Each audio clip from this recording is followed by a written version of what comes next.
All right, thank you guys so much. We're continuing our Seeing Through Gebser series. Now, this one is going to be a little shorter because we're at the last 2% of part one, which is very exciting because we're going to be finishing part one today.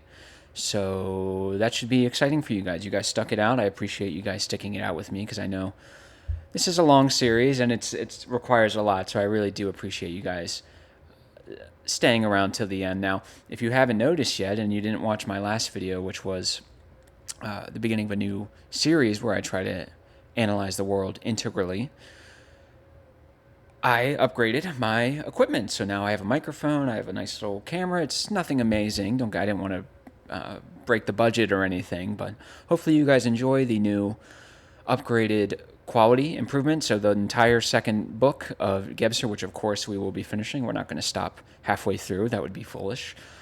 Will hopefully be in better production quality. We'll have better production quality. So thank you guys so much. This is kind of good that it's a little slower today because it's just been a lot recently. I've been babysitting my baby a lot recently. Now, my girlfriend doesn't like it when I use that term, but that's why I use it. So if you watch this, sweetheart, I had to spend a lot of time babysitting today, and that took a lot out of me. So thank you, baby. We're going to be talking about the foundations of the a-perspectival world, and then we're going to be talking about what's next. It's like a little, yeah, I don't know what you want to call it, like a little monologue from Gebser where he kind of does a meta analysis of himself. So again, I hope you enjoy this, and I appreciate you guys sticking out. So if you guys see me looking away and down, my microphone is right in front of me. That's usually where I put my book. So when I'm looking to the side, I'm just reading. So without further ado, let's continue. Also, by the way, with the new integral playlist, look, it's going to be getting a little political. I'm going to be talking about some kind of somewhat controversial things. I like to think that none of my opinions are particularly hateful. I do admit they go against the grain because the modern grain is ridiculous. But I understand if you don't want to watch that. No hard feelings. I would love it if you stuck around on the channel, stuck around on this series, maybe the Kill Rationalism series. You don't have to agree with everything I say. I just want to make that very clear. I don't claim to have objective knowledge of all things in the world. That would be arrogant and foolish, and I try not to be like that. And in the interest of trying not to come down on one or the other, let's be integral. Let's get out of this left-right nonsense, and let's start to do the enlightened centrism stuff. But no hard feelings if you don't want to watch. Just, I appreciate it, and I love you guys. So let's continue.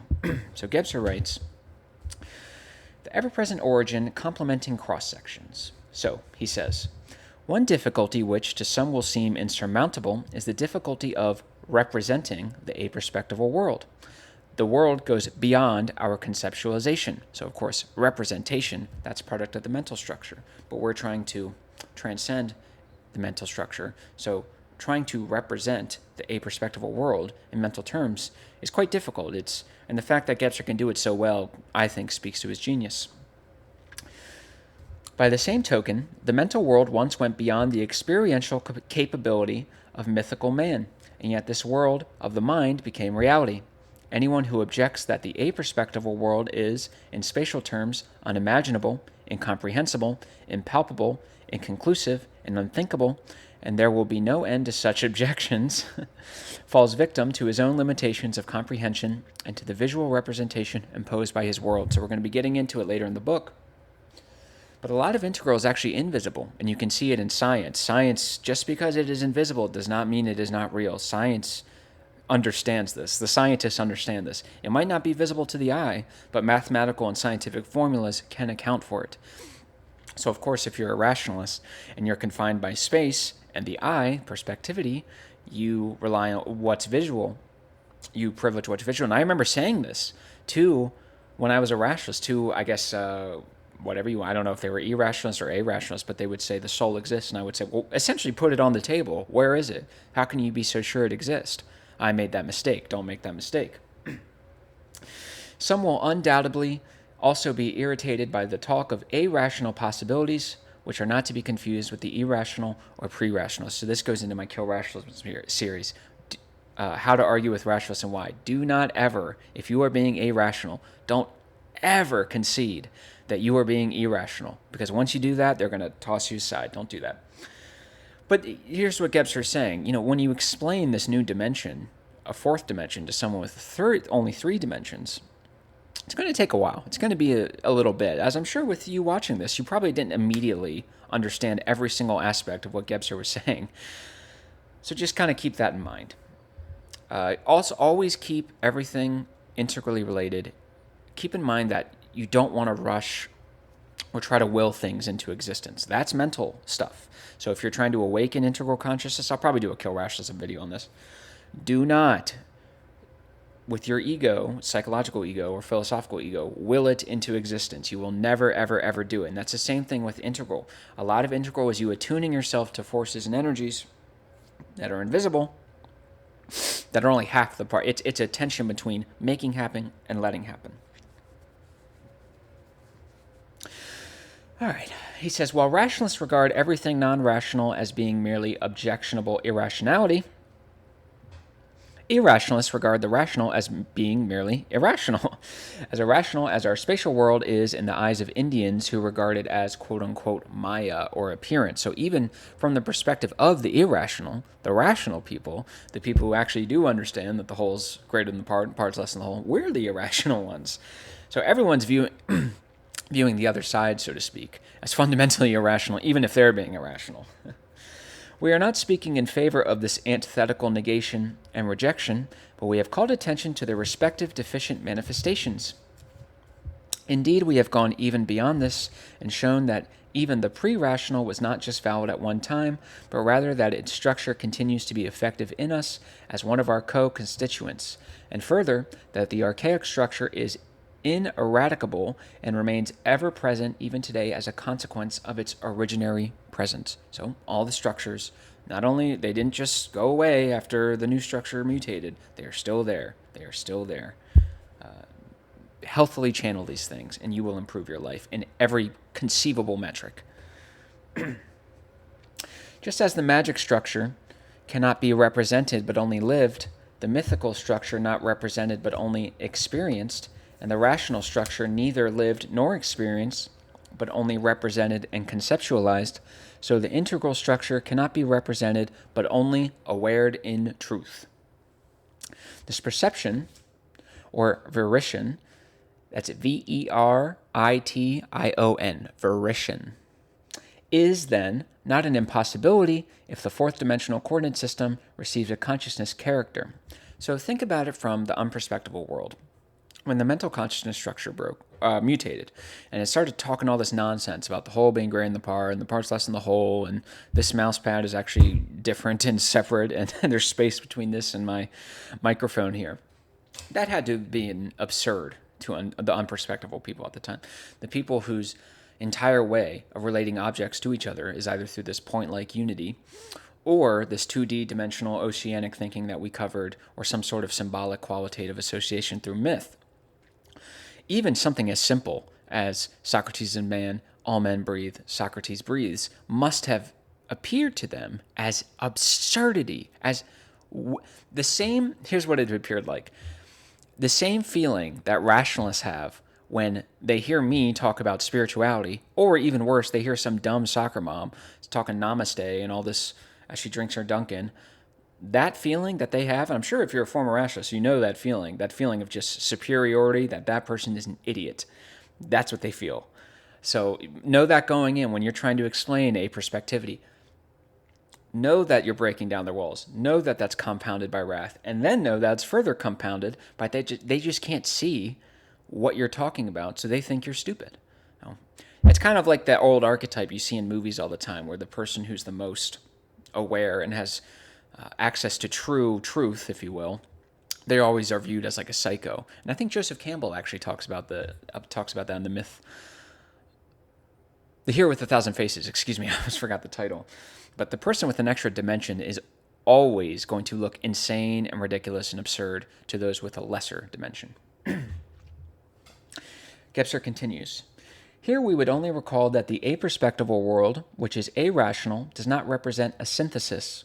To be a synthesis, it would have to attempt to unite two worlds, for instance, the rational and the irrational, an attempt which paradoxical thinking undertakes. But here we are concerned with at least four worlds or structures, each of which is valid as well as necessary, and the fifth is absolutely required. So, of course, the four would be origin, magic, mythical, mental. Now, the fifth is required, and we will, at the very end of this, we will explain why it's required. And the end of this is explaining why I decided to start this channel in the first place. In the face of these four structures and the fact that not only originality, but also lived events, experience, conception, and thinking or cognition must be achieved in and through us, a fifth cannot be attained by synthesis, but only by integration. So we're done with synthesis and rational reconciliation. That's yesterday's news. And one of the quote-unquote avenues towards this integration is for us to concretize the previous structures that constitute us. This means that they must at the same time become present to our awareness in their respective degrees of consciousness. Now, if you watched my last video of seeing the world integrally, that's what I'm doing. I can't help nowadays but to watch something and think, that's mythical structure, baby. That's mental structure. That's magical structure. And that's what I was kind of doing. I was kind of explaining how these structures manifest politically, society, and forever. But the point is that I can do that at all. It means that these structures have been, at least to an extent, concretized. They have been brought to awareness, and they have rigidified in my conscious awareness, in my epistemological faculties. It is in here. My ability to take stock of the internal aspects and the external aspects now includes, almost irrevocably, an understanding of these structures, how they operate, and their manifestations. Only what is present is perceptible, just as quote-unquote awaring of truth, which is to say truth imparted to you during a state of 4D clarity, is also a truth-imparting act of presentation or making present. By the way, I had one of those moments. I wrote a Substack about it, and it was nice. Perception in truth or quote-unquote volition is not bound to our capacity of sight, which primarily shapes the mental structure, but without in any way going beyond the senses, it presentiates forms of appearance or manifestation and is thus able to perceive diaphaneity, which cannot be realized by simply seeing, hearing, or sensation. So the realizations you make, and I made one, in these moments of sort of clarity in which your consciousness, you have taken the steps willfully to open up your consciousness, and then origin has seeped in, and when you feel a deeper presence and connection to life, when I say you, I don't mean your ego, I mean something else entirely. Once you come out of that, a realization is made. That realization is not made through visible factors. It is invisible. Nonetheless, it is very real and it is very true.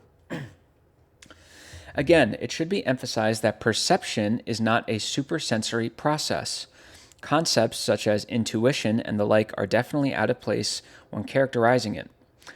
It is an integral event and, if you will, an integral state of the quote-unquote itself. And the itself is, of course, the world, unobscured by the structures, that world as it was presented in the archaic structure of origin. It is presential and itself renders diaphanous, and this diaphaneity can neither be heard, intuited, nor seen. That is to say, through perception or volition, the merely audible, intuitable, and visible world will be present in its entirety or wholeness. What is necessary is that this integrity and integrality be actualized. So beautifully said, Gebser is the man. Excuse me. The actualization of this entirety or wholeness is possible only when the parts which form together merely in aggregate can, by the decisive act of perception and impartation of truth, become a whole. For this to happen, there is one basic prerequisite. The parts must be heard or experienced, intuited or endured, seen or thought in accord with their very essence. Only concretized parts can be integrated.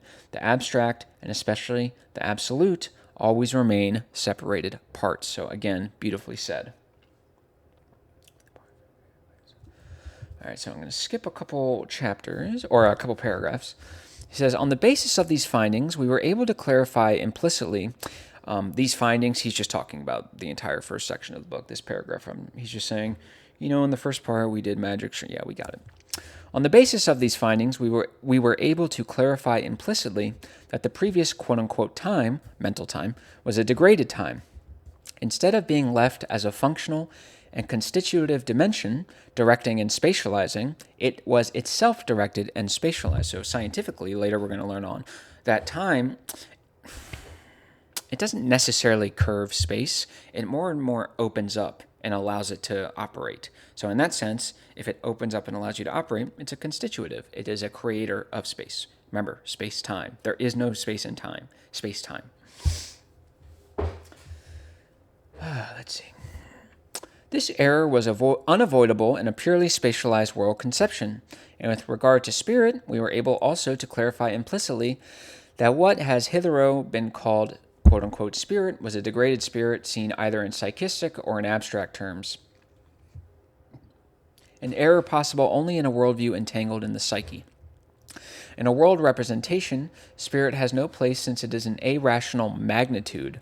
As quote-unquote spirit, it was necessarily excluded and separated from the world and absolutized. So we talked about this, remember. So when someone says someone has been possessed by a demon because their psyche has just gone crazy, what's happened here? The idea of spirit or spirits has come to consciousness, but it was not properly understood as it would later be in the integral consciousness as that energy that presentiates, that is itself transparent and renders the world transparent and diaphanous, which is to say, destroys all those artificial divisions imposed on us by our consciousness states on the world and allows us to perceive the world in its whole integral integrity. But that's not the case in the mythical structure, because remember, the mythical structure is bound with the psyche and the soul. So, I don't know, my friend who's going crazy right now and he's just going wild and he's throwing stuff around, he's been possessed by a demon or by a spirit, right? So you can see how the conception of spirit is very clearly conditioned by psyche. That's mythical structure. That's not good. Mental, remember, it becomes abstracted and it becomes a personification. So we can see the two huge aspects of the mental world: abstraction and personification, this sort of concretization into space, a spatial form, in this case a person. You're taking an energy that is immeasurable and you made it a quantifiably measurable person. Let's see. Okay, so now, in order to present an annotated, though incomplete, survey of the fundamentals of the aperspectival world, as well as some of the findings in chapters 5, 6, and 7, we would like to include them in several complementary cross-sectional tables. We begin with those cross-sections which complement the ones already given earlier. For the forms of realization and thought in cross-section A and B, this results in the following additional summary. So this will be, if you want to, I'm going to show it to you, but you might not get the best view of it. If you just want to go online and look up the Jean Gebser synoptic table, we are on 11, and then we're going to be doing 11 through 17. So tables 11 through 17, that's where we're going to be on. I'm going to show it to you, though. We're going to go through this real quick. Let's see if I can. All right, so we got big, big, big tables. Can you see? No, I'm going the wrong way. Let's focus here. My goodness, Justin. Yeah, you're probably not going to be able to see that. Yeah, you're not going to be able to see it. That's okay. I'm just going to read it out for you. I apologize about that. So we have forms of realization and thought. We're going to go through each structure, and then we'll go do archaic, then magic, then mental, and all that stuff. Do I need more lighting here? That's a little better, I guess. Okay, so forms of realization and thought. So archaic, the process for archaic is presentiment. Its expression is presentiment, and formulation is world origin. Don't be confused. We have not gone over this yet, and we are going to go over it in the future, in the second book. So if you don't understand any of this, that's okay. Well, I'm just outlining the beginnings, and then we're going to fill in the dots. So for the magic structure, the process of the form of realization and thought is associative analogizing, and sympathetic interweaving. Its expression is vital experience. Its formulation is world knowledge, the quote-unquote recognized world. Its limits are conditioned, and its valence is univalent. That is to say, unified. The mythical structure, the process of realization and thought, is internalized recollection, contemplation, externalized utterance or expression. Its expression is undergone experience. We kind of covered some of this. Its formulation is world image, or the contemplated and interpreted world. Its limits are temporally bound, and its valence is ambivalent, of course, because of the polar complementarity. There's always two opposites being joined. The mental structure, the process for the realization of thought, is projective speculation, oceanic, paradoxical, then perspectival thinking. Its expression is representation, conception, ideation. Its formulation is world conception, the thought and conceptualized world. Its limits is limited, and its valence is trivalent, of course, the triangle, the three-way. And then for the integral consciousness, the process is integrating, rendering diaphanous. Its expression is volition. Its formulation is world volition, the world perceived and imparted in truth.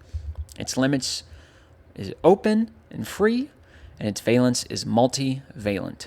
So again, we are on the synoptic table. That was table 11.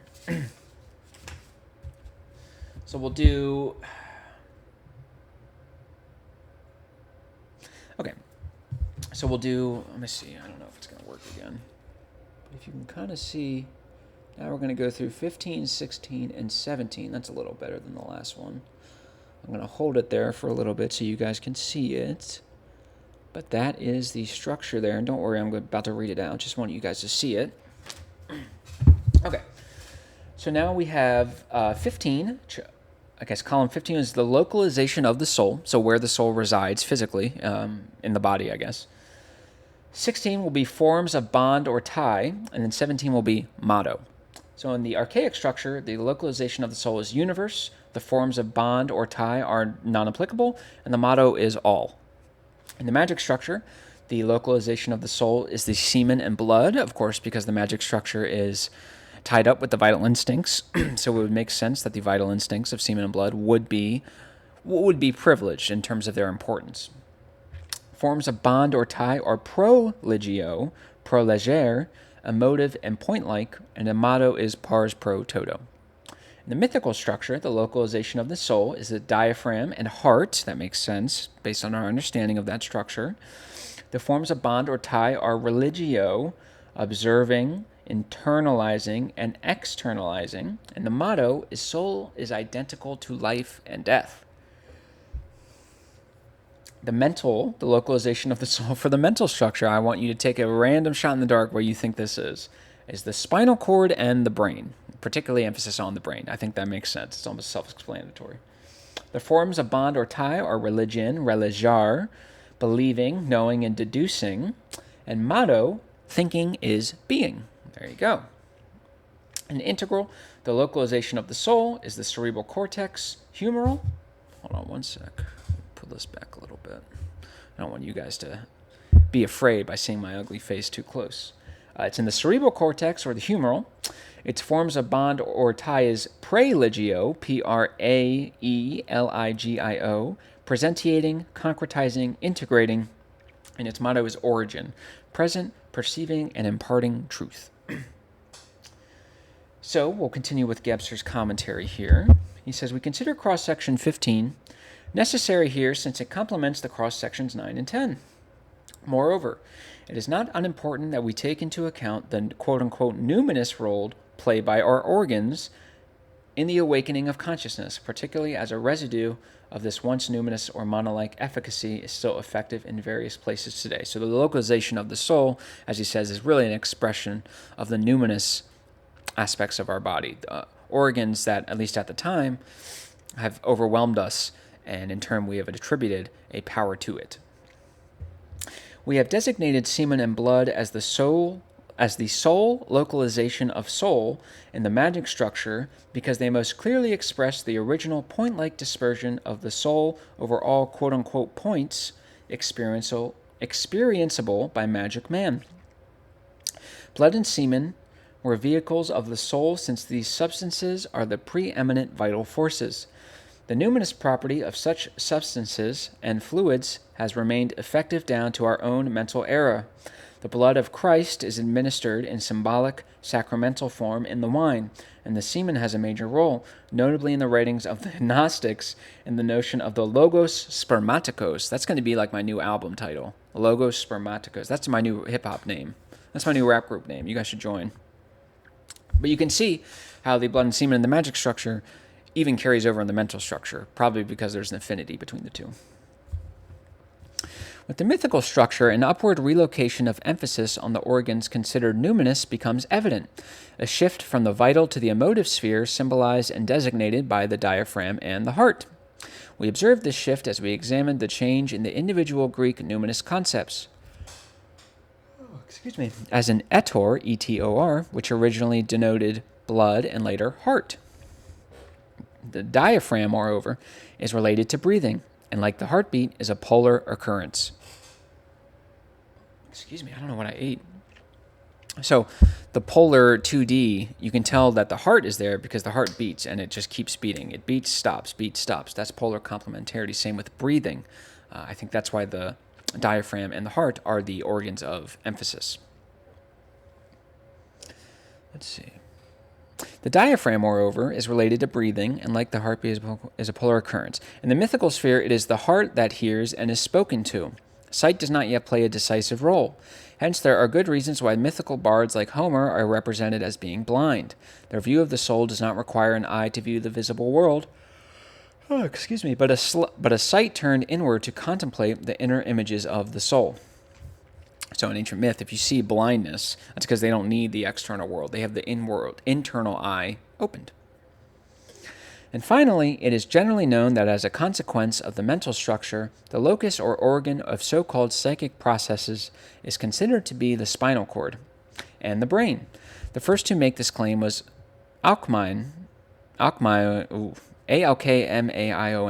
and present-day materialist psychologists will be the last.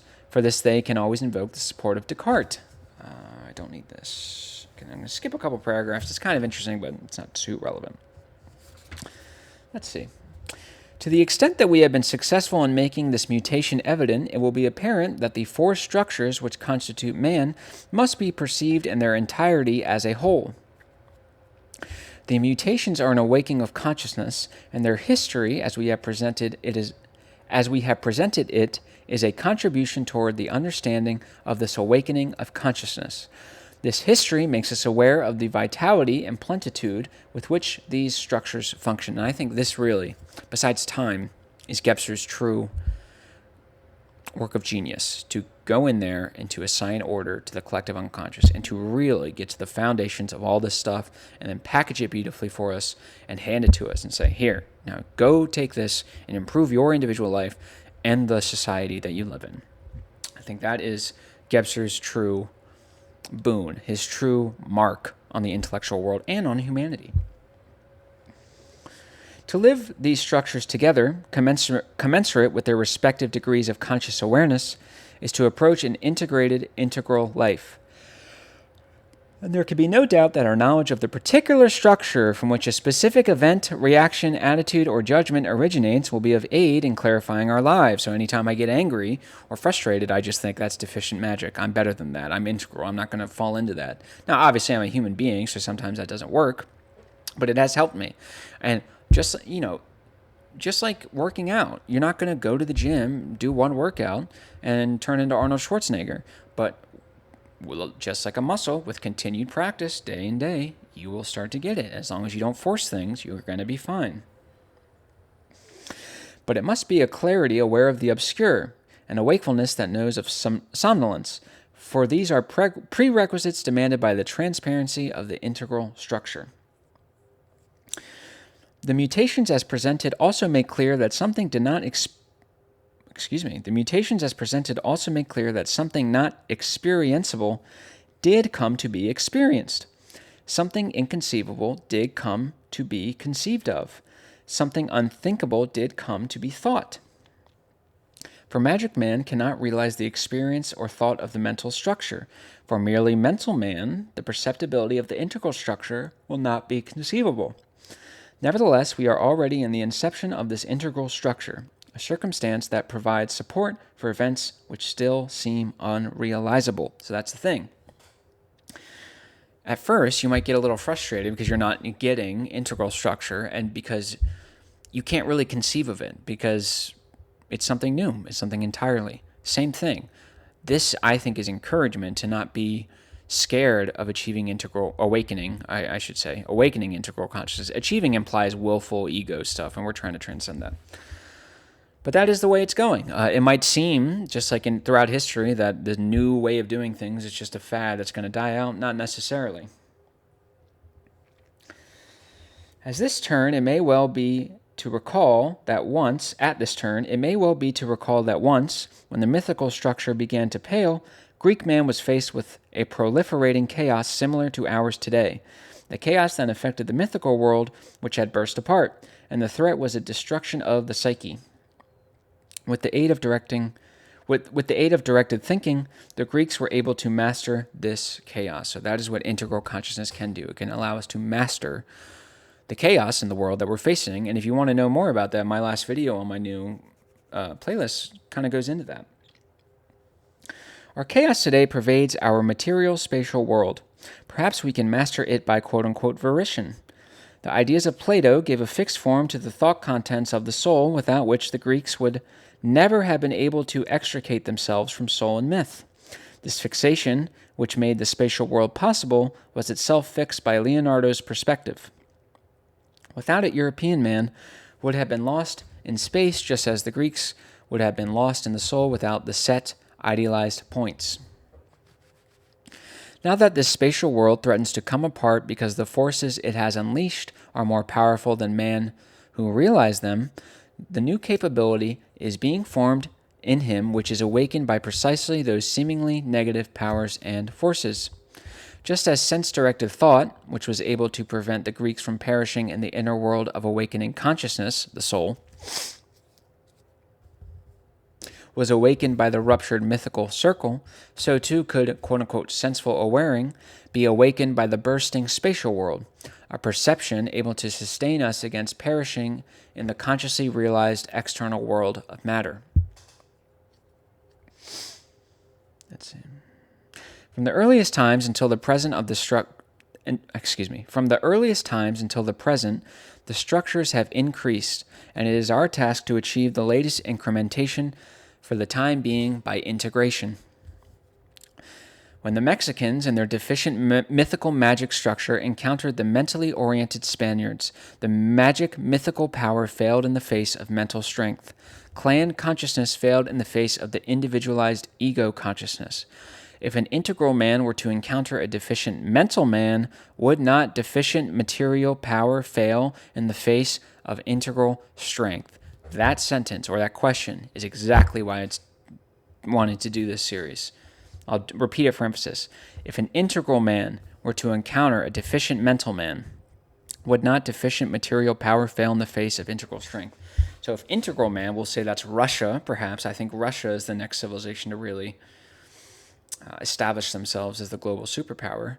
And I think if they do that, it's going to be for whatever reason they've achieved or awakened integral consciousness before us. And when they do that, and they come over to us, and we have our deficient mental structure, that will be the end of our civilization. There is no doubt. There is simply no doubt.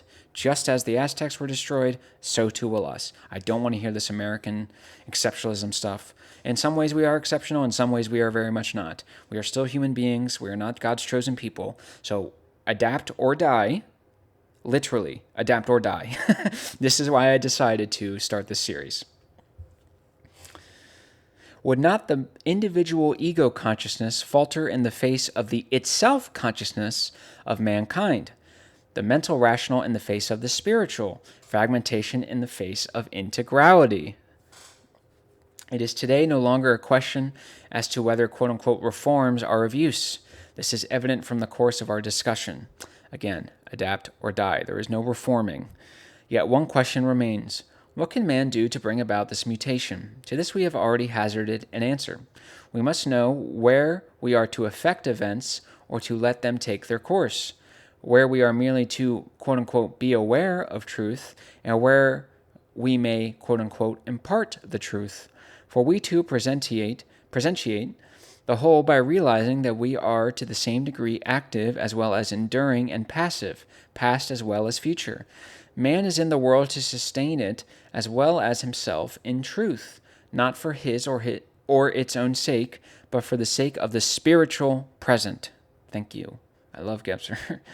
It is this spiritual present which elevates wholeness to transparency and frees us from our transient age. For this age of ours is not the present, but partiality and flight. Indeed, almost a conclusion. Only someone who knows of origin has present, living and dying in the whole, in integrity. Beautifully said. So now, look, guys. We're in part 2. I don't know if you can see. We're in part 2. Manifestations of the aperspectival world, an attempt at the concretion of the spiritual.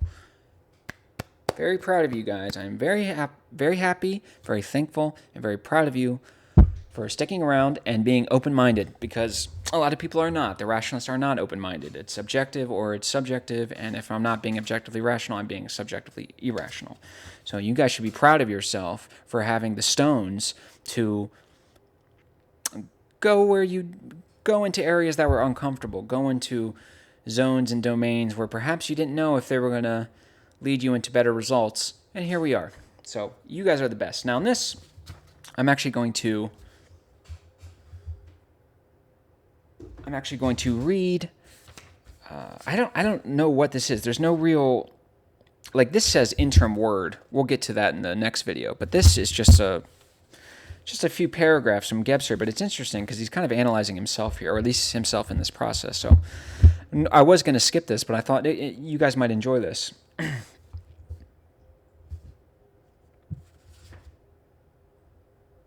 Okay, here it is. That's what it is. The author's comments on the second part of the ever-present origin when it was first published in 1953. So this, what I'm about to read, is that Gebser's comments on the second part of this work. Quote, "The second part of my ever-present origin is the attempt to answer the question, what is to come? At first glance, it may seem that this is only a question about the future, but in fact, it is primarily one about our present situation." Excuse me. "The events of tomorrow are always latently present today." I'll repeat. The events of tomorrow are always latently present today. Tomorrow is nothing other than a today which is not yet acute. Beautiful. I.e. is still latent. Just beautiful. Every manifestation of our lives inevitably contains the sum of what is past as well as what is to come. God, so good. If, however, we have an approximate notion of how the events of today came about, if we know their basis, which I attempted to present in the first part, there is perhaps the possibility that we can discern in the movements of our present minute in time and in the world those of the next as well. Thus, it is not a question of analysis or diagnosis, nor even of prognosis, but rather a matter of discerning in the manifestations of our age in what respects they differ from those of earlier epochs. I have called such new or novel manifestations aperspectival manifestations because one of their characteristics is that they are neither unperspectival nor perspectival. Rather, they are free of that form of thinking which, since the Renaissance, has characteristically been aimed at some goal or telos and bound to space. In order to discern the novel nature of these manifestations, it has been necessary to examine the largest possible number of the various areas of inquiry and creativity. This examination has extended over nearly 20 years and has included the forms, statements, and expressions of the natural sciences, the humanities, and the arts. Only by demonstrating, which I believe to have done, that in all of these areas have a binding character. Thus, the attempt had to be made to examine not only contemporary physics and biology, but also present-day jurisprudence and sociology, even interdisciplinary and dual sciences such as quantum biology, psychosomatic medicine, and parapsychology, and of course the principal arts, architecture, music, the pictorial arts, and literature.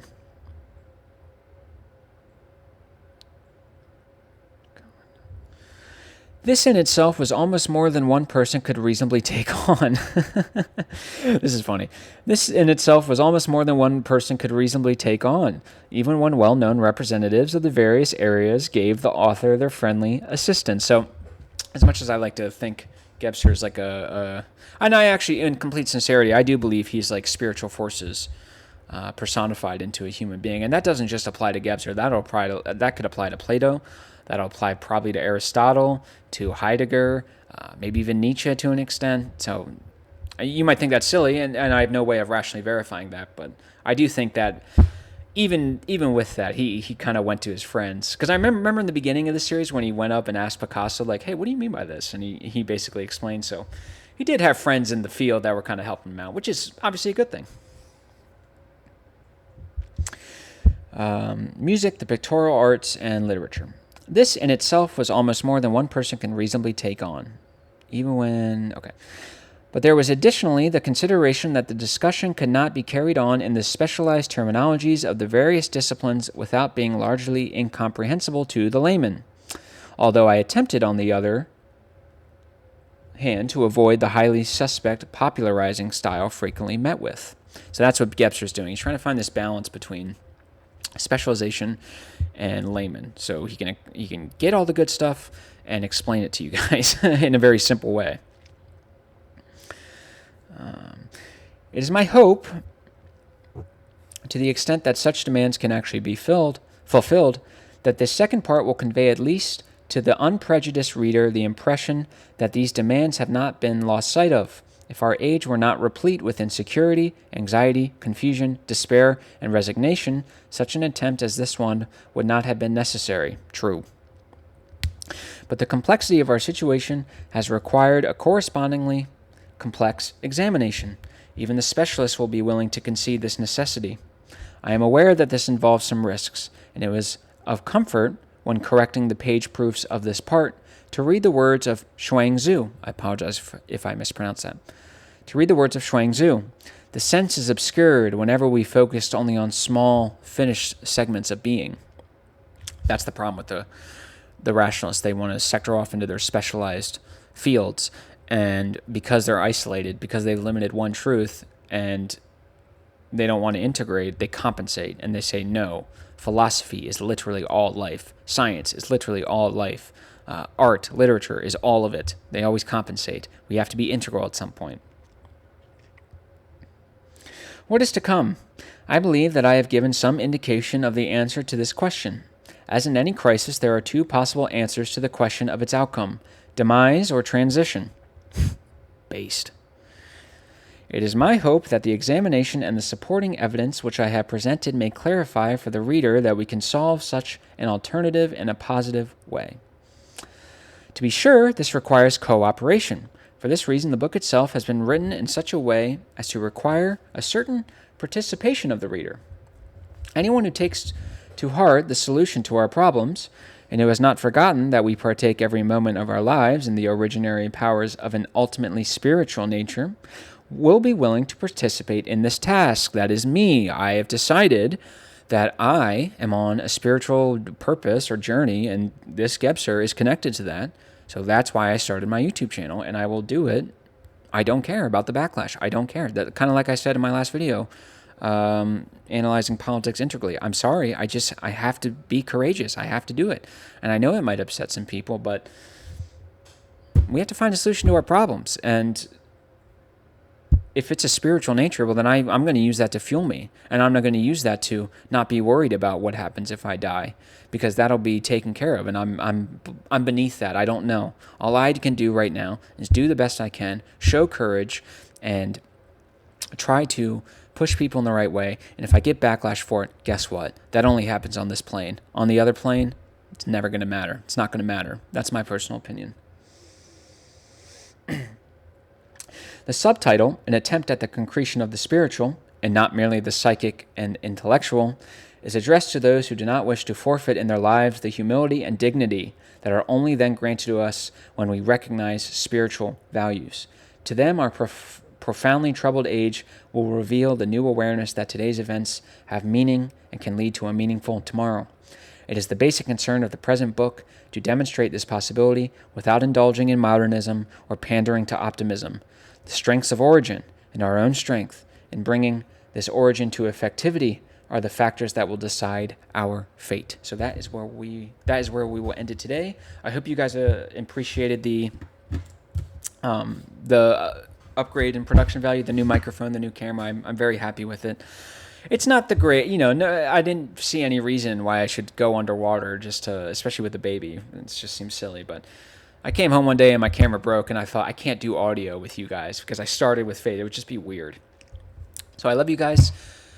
Next week, probably next week, yeah, we'll do an interim word, and then we'll just get right into the A perspectival. Now, check this out, my friend. Don't think that we stopped here, okay? So we got all this, baby. Look at all the highlighting. Look at all the pens. Look at all the circles. There is a lot of stuff to cover, okay? So this second work is it's really good. I'm probably a third of the way through it, maybe a little more, and it's so good. It's so good. I love you guys. You guys are the best. I hope you're thriving, and I'll see you next week. Thank you, guys.